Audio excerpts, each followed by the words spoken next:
Today, we will look at the structure of the nucleus in the sense that we have been talking about the nucleus and then later on to the nucleons and the protons and neutrons.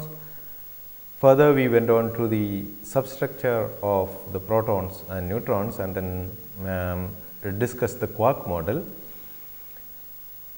which tells us that it is possible to consider quark as the basic constituents of all matter along with the electrons, of course, and especially considering the nucleus. Nucleus is made of quarks, and these quarks can form bound states, or they are found only in bound states for that matter. No free quarks are found, and quarks can be formed in two different types of bound states. One is basically consists of 3 quarks, which are called baryons like protons and neutrons. And then we also said there are particles which are non-baryonic, which means that is slightly different from the protons and neutrons, etc. They are made of quarks and antiquarks, one quark and one antiquark, and they are called mesons. Examples are pions, kaons, etc. So, we had all these theoretical description, and we had a consistent picture, and we introduced ourselves to this notion of quarks. How do we actually test our ideas experimentally? At some earlier stage, we had in fact mentioned that it is basically the scattering experiments that gives us information about the structure of the nucleus and structure of the subnuclear particles and even particles inside the nucleons, which are quarks. And we also said that the scattering experiment is basically the kind of experiment that Rutherford and his collaborators had performed, giving us the information about a hard nucleus consisting of all the positive charges in an atom. So, we have to, in understanding the substructure, the quark level picture of the protons or other hadrons, we have to rely on again scattering experiments. Okay. So, first we will spend a little time discussing the structure of the nucleus, or how do we actually come out with the interpretation that the nucleus itself, I mean going beyond the Rutherford's experiment, say that there are actually substructures in the nucleus like protons and neutrons. Okay. So, let us look at this. The Rutherford's, let me just remind you what the Rutherford experiment cross section is. So, let us consider Rutherford scattering. Now, let us consider electron scattering on the nucleus rather than alpha particles, just for somewhat giving a little simpler picture. So, we define what is called the scattering cross section.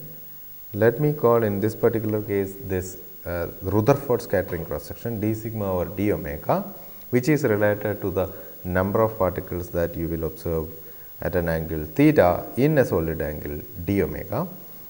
This is basically in the case of electron nucleus with a Z number, the atomic number Z, we have Z e square whole square 4 pi epsilon 0 square 1 over 4 kinetic energy of the electron square sin 4 theta by 2, and theta is essentially the scattering angle. So, if you have a nucleus and electron sent towards this one, it will see the electrostatic potential, okay, and scatter at an angle theta. So, this is the theta angle, and corresponding cross section is given by this. And solid angle, just to remind you in case some of you do not have forgotten what is a solid angle, it is basically sin square theta d theta d phi in polar coordinates, okay, or it is basically the area of a cap of radius r divided by r square.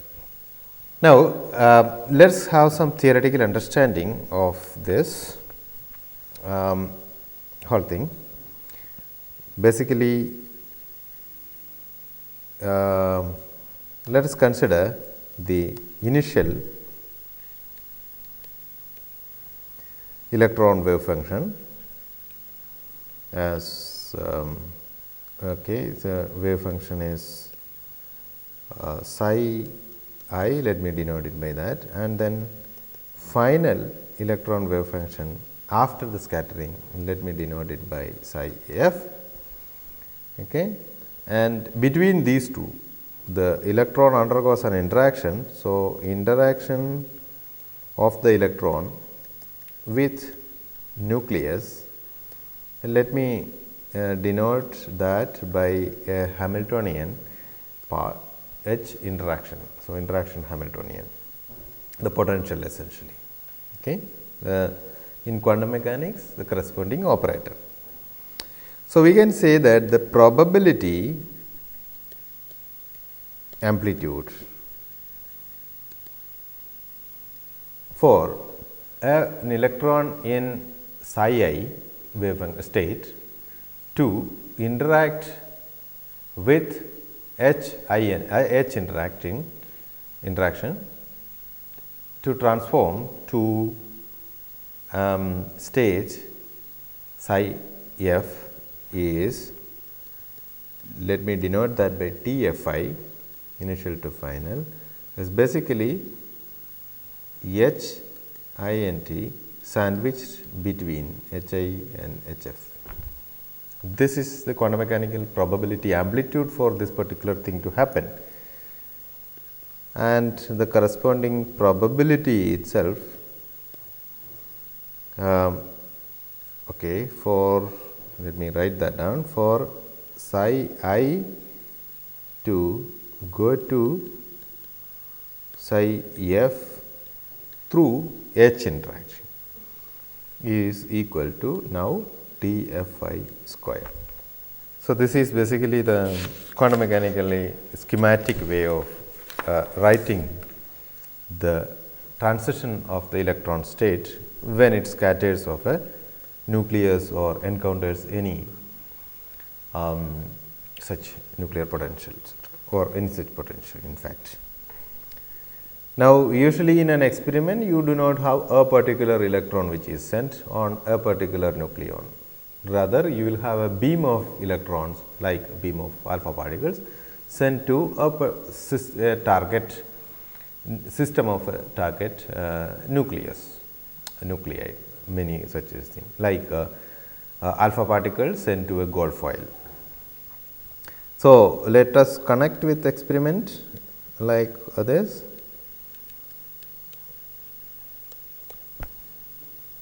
Where we have a beam sent to a target and then we observe these scattered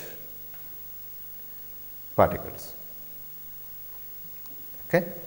So, in that case what is detected, number of particles which are scattered into certain areas, or you go over around the whole of the target and then get the all of the target scattered particles. Or if you keep a detector at some particular angle, it will detect the particles scattering into that angle. Okay. So, we can now think about reaction rate, which means the scattering rate.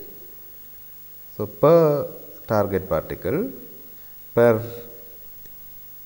beam particle. Okay. Let me denote that by what is called a letter W. Okay, is equal to T F I square, the probability, into what is called the number of or density of final state which is available, and 2 pi over h cross. This is an expression which can be actually derived considering the quantum mechanical process of scattering. We will not go into the details of how to get this, because that will take us away from our discussion. Rather, I will point you to where you can read this and understand it if you are not already familiar with this. You can take any book on quantum mechanics to understand this. Usually there is a discussion on scattering in any basic quantum mechanics book. Specifically, if you can look at the quantum mechanics by the classical book by Schiff.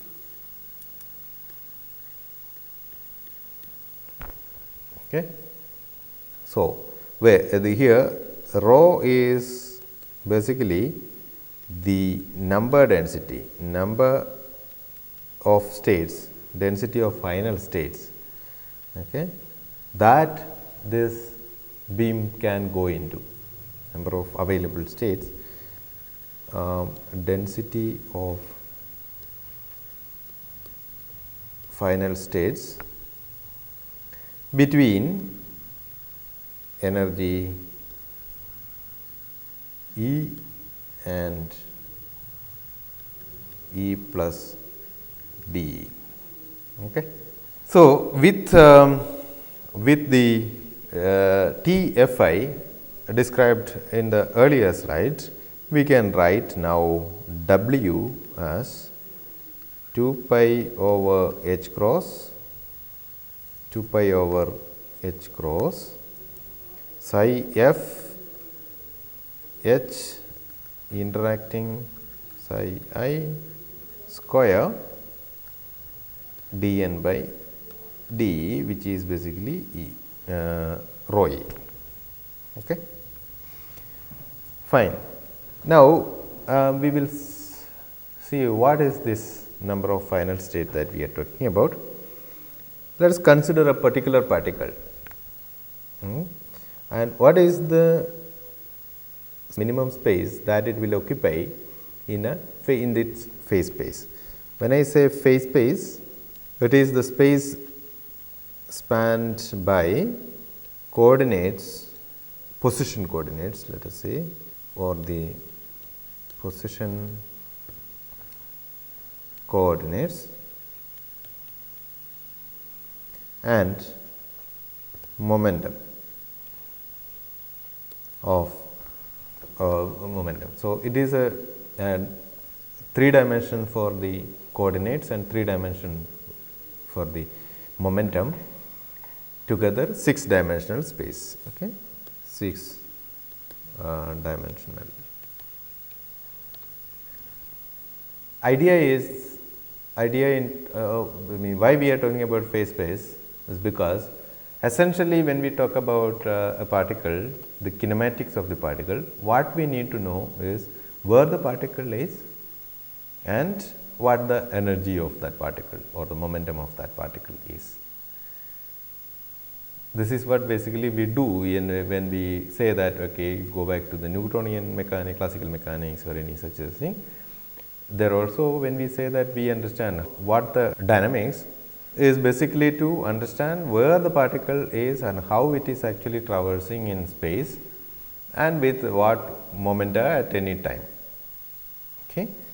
So, therefore, the phase space is one of the important things to know. So, if you know where the position, what the position of the particle, position meaning where the particle is in the momentum and coordinate space together, which is called the phase space, then we know what its kinematic, what its energy is, what its position is, etc. Okay. So, that is what, and the trace of this will give you the evolution of the particle and then give a lot of information about the dynamics again. Now, let us consider a particle. In quantum mechanics, a particle's momentum can be determined with some minimum uncertainty. Okay. You cannot go on to determine the position to finite, very infinite accuracy. And the uncertainty principle tells us what is the accuracy with which we can actually go. So, it is essentially that delta p, the uncertainty in the momentum, times the delta x, the uncertainty in the position for any particle, is of the order of h minimum. So, that is the minimum space needed for a particle if we consider a one dimensional system. And in 3 dimension, it becomes 3 such coordinates and 3 such momentum components. So, the phase space volume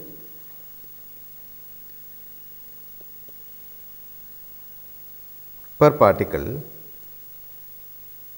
or needed for a particle is about h cube in 6 dimensional phase space. Now, consider a particle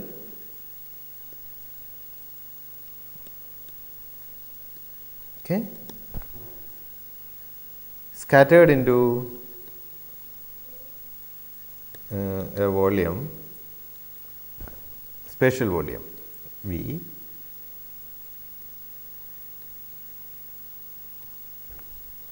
and has momentum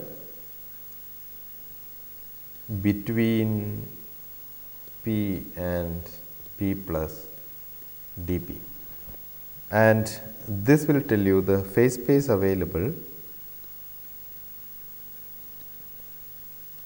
in this particular case is equal to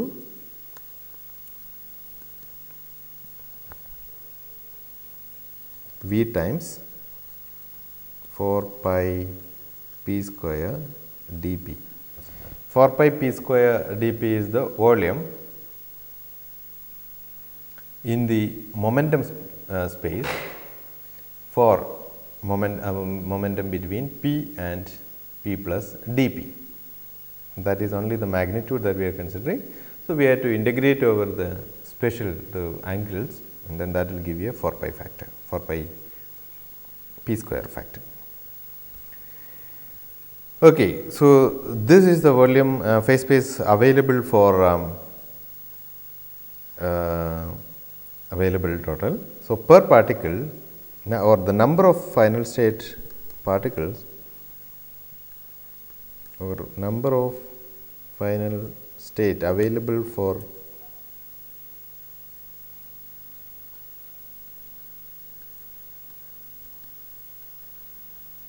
which means how many particles can be accommodated in this volume is what we are considering. dN is basically available phase space divided by the phase space volume occupied by one particle, which is h cube. So, we can actually write it in terms of energy by considering the fact that P is equal to E by C, relativistic relation, So, that will give you dN equal to 4 pi E square, P square becomes E square by C square. So, we will take into account what the thing is, C, the factor of C will come down. dP is dE divided by C. So, there are 3 C factors, CH cube into V, or I can write dN over dE, which is what we considered as rho earlier, which is basically the number density between energy E and E plus dE, is equal to 4 pi E square. Let me write H in terms of H cross, which is 2 pi H cross C cube into volume, special volume. Keep that in mind. We will take that information at a later stage. Okay. Right. So, we have we will now connect this with the cross section. So, what is this? Let us consider again the rate of reaction rate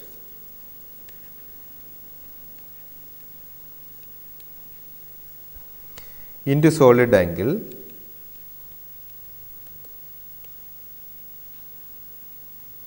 d omega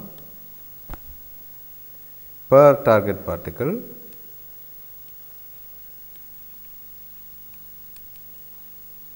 per beam particle. Okay.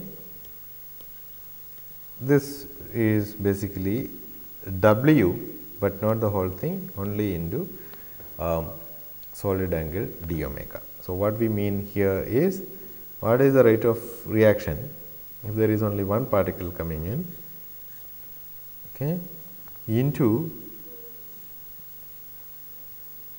a solid angle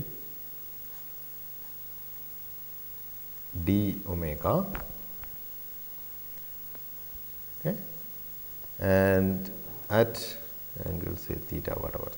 So, now if number of particle in a beam, if this is equal to NB and number of particle in target is equal to NT. When I say number of particles in the target, it is in the within the cross sectional area of the beam, which is what is relevant. So, basically the region here, okay. So, the region here,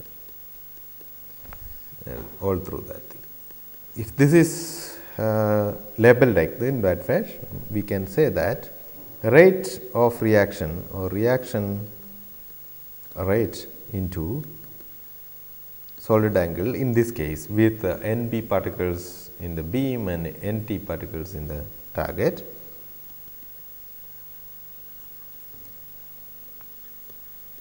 is W NB NT d omega. Okay. And which means that if you have such a reaction, such a scattering experiment where there are NB particles in the beam and NT particles in the target, then scattering into the number of particles that is going to scatter into the solid angle d omega per the rate of this particle, okay, the particle which is going to get into this thing per unit time is basically W d omega, which is essentially the reaction rate per target particle per beam particles. So, you have to multiply it with the number of particles in the beam times the number of particles in the target to get the actual reaction rate. Now, let us connect it with the cross section. For that,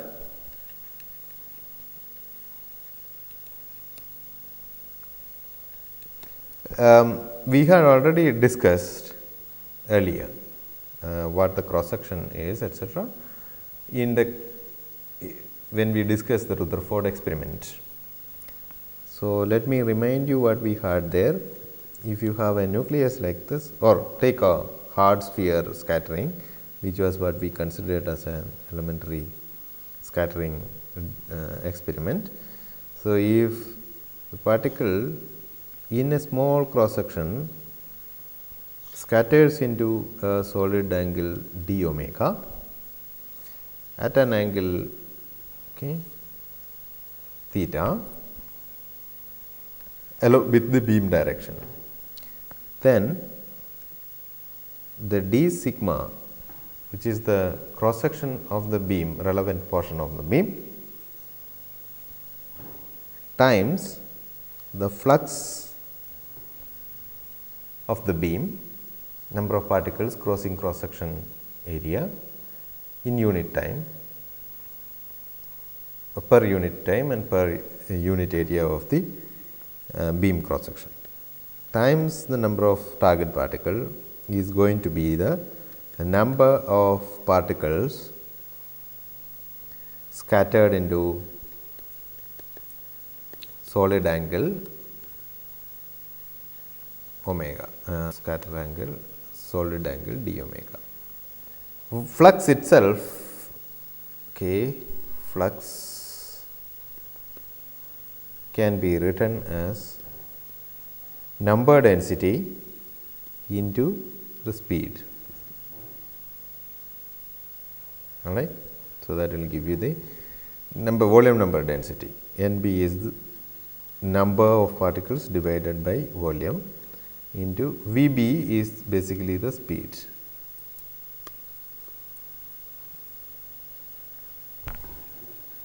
Of the particle. Okay. And so, this NB is what we had defined earlier. Okay. So, this now tells you that d sigma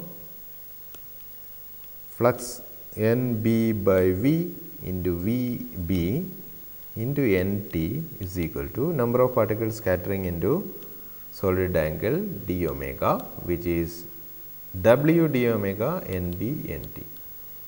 Or you can write d sigma over d omega equal to W V by VB. Now, go to slides 3 and 4 to get W. And write it as, write then d sigma over d omega as 2 pi over h cross, there is this that is W into psi f h interacting psi f square dn over dE into V by VB. And dN by dE was given in slide 4. So, and let us approximate VB to C. So, that will give you V over C 2 pi over h cross psi f h interaction Hamiltonian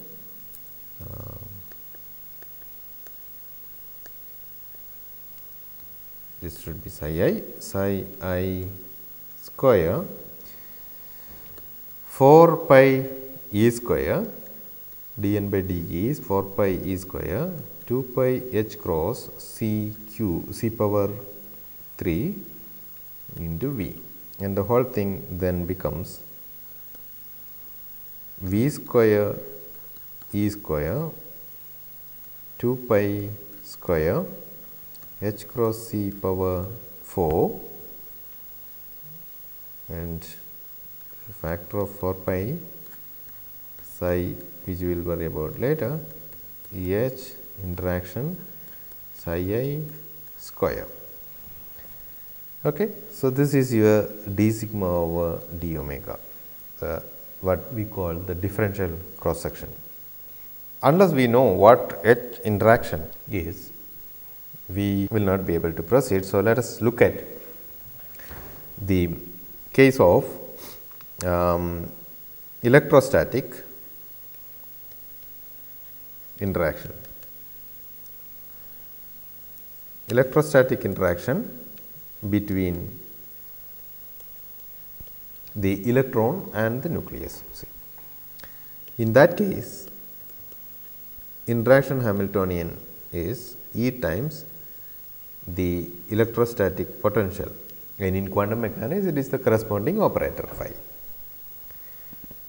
And we can write psi I as 1 over root V exponential I p dot x over h cross, and psi f, the wave function in the final state, as exponential I p prime.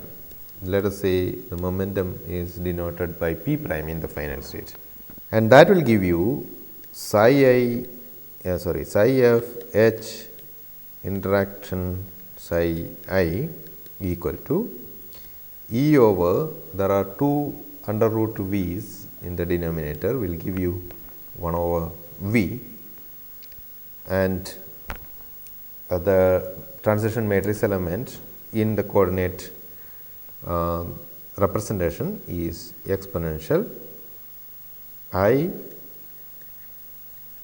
p minus p prime dot x over h cross phi x d 3 x, or I can write this as E over v integral e power I q dot x over h cross phi of x d 3 x, where q is the momentum transfer, change in the momentum. Okay. Now, we have to understand what this phi is, or we will actually do some algebraic manipulation to get it in a better form. Okay. Let us consider the del square operator acting on e power I q dot x over h cross. This will give you minus q square, minus because of the I there in the exponent, over h cross square. Then, so the same I exponential I q dot x over h cross. This, then what we can do is to write e power I q dot x over h cross as h cross over q square with a minus sign times del square acting on the same operator. That is what we will do. It will be clear in a moment why we are doing this. So, I can write psi f h interaction psi I as minus E h cross square over V q square integral del square, well, del is a vector operator.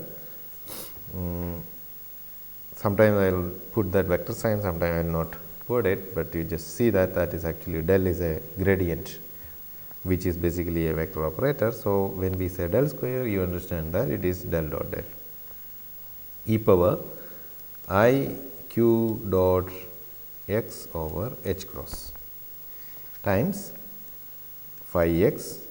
So, this del square acts only on this phi x d 3 x.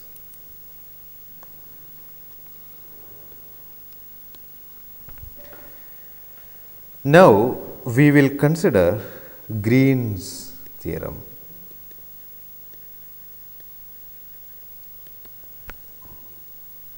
Which says that if you have two functions, scalar functions u and v, then u del square v minus v del square u d 3x over a volume V is equal to surface integral of u some surface integral which will actually vanish if u and v are zeros at the boundaries. Okay, so let me say that again.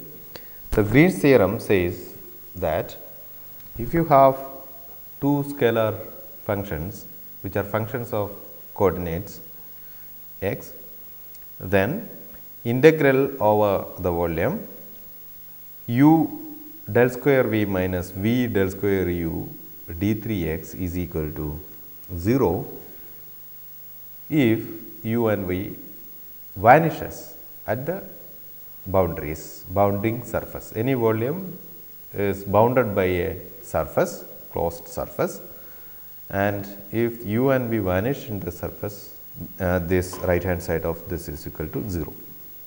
In our case, we have a situation where we consider everything happening in a large volume. For example, when you consider the scattering experiment, everything happens in a small bounded, in a small volume, and then outside that all of these activities can be thought of to be 0.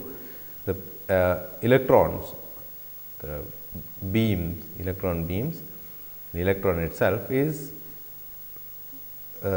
present only in a finite volume, and similarly the target, and the detection is also done in that volume. So, in that case, if you take a sufficiently large volume, that is what we have been considering when we said V as our normalization in psi and earlier also. We had that in mind, that we are confining everything in a large volume V, okay? And outside that none of this, or there is no probability for a particle, electron or the target particle to exist either initially or finally. And this is valid for any u and v. The only condition is that there should be 0 vanishing at the bounding surface. So, look at the earlier expression for the probability amplitude. We have an integral del square exponential I q dot x over h cross. So, u can be thought of as exponential I q dot x over h cross, and v can be thought of as phi x.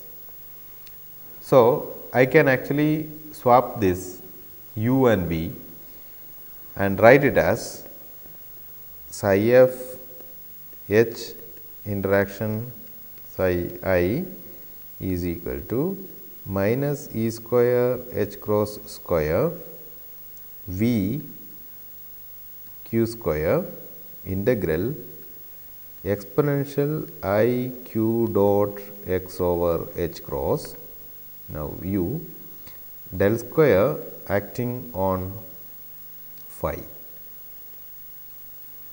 d 3 x.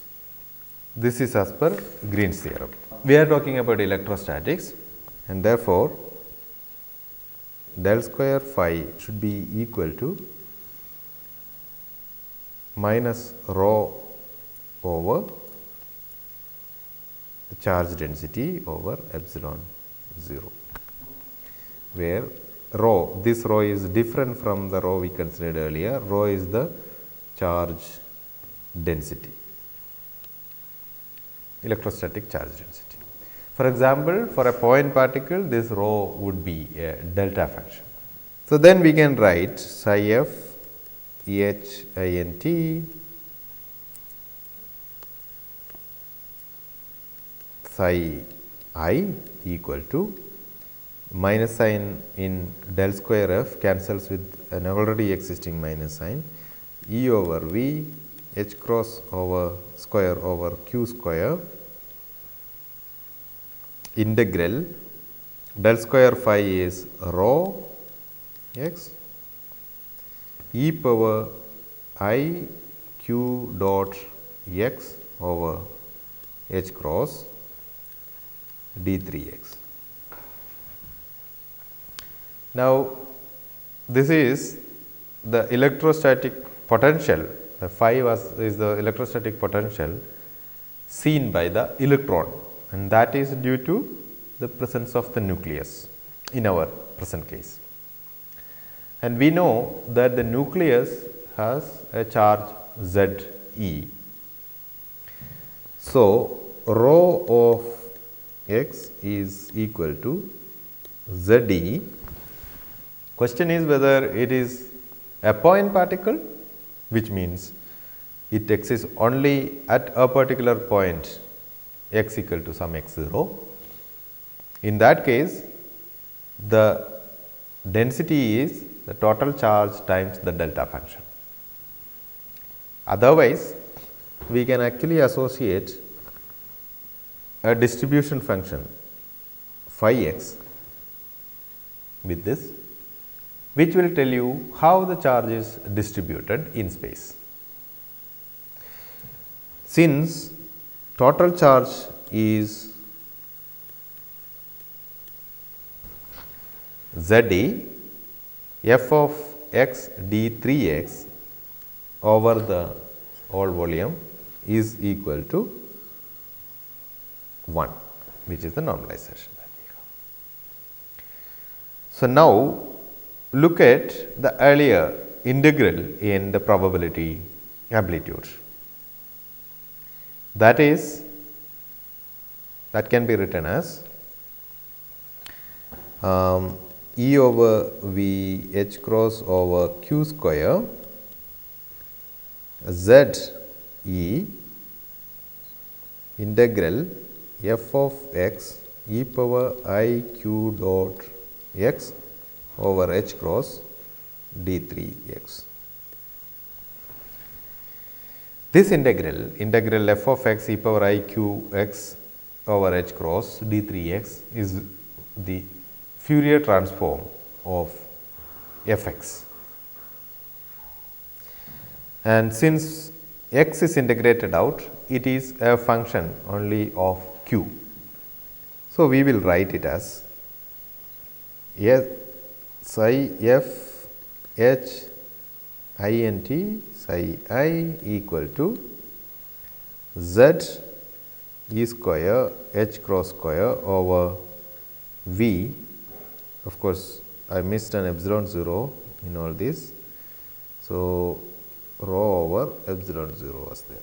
V epsilon 0 q square integral over this thing I will write as f q, the Fourier transform of this. And this f q is called the form factor of, or basically this is the Fourier transform of small f x, which is the spatial distribution of the charge density. And look at the form factor. We know the Fourier transform of delta function.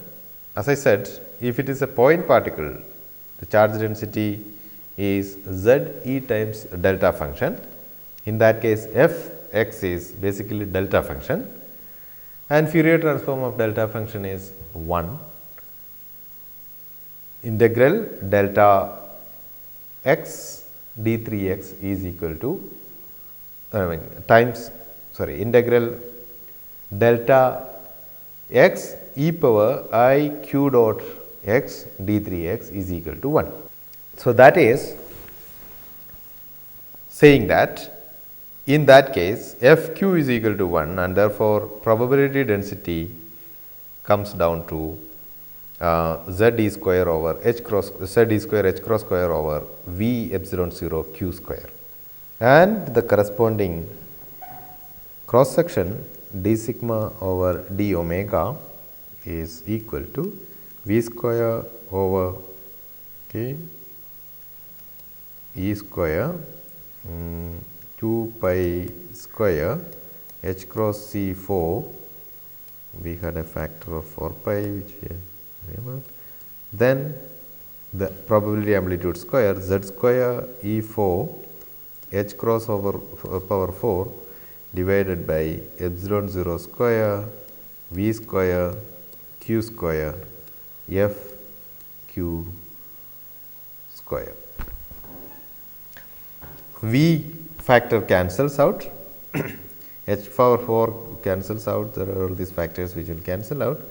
So, you essentially have this as e square over c power 4 2 pi square C4 4 pi epsilon 0 square q square and z square E4, okay, f q square.